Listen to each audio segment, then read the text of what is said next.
Hi everyone, ఇవి చూసారా?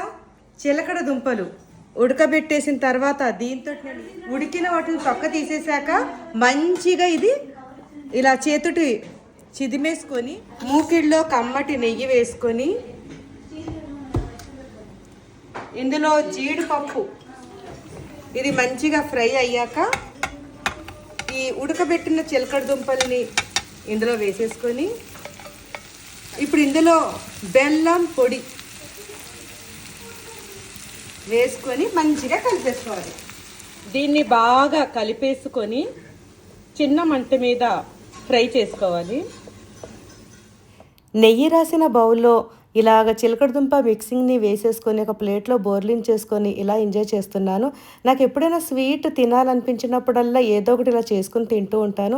ఇందులో బెల్లం నెయ్యి కూడా ఉండటం వల్ల ఇది చాలా హెల్దీ అండి. మీరు కూడా తప్పకుండా ట్రై చేసి నాకు కామెంట్లో చెప్పండి.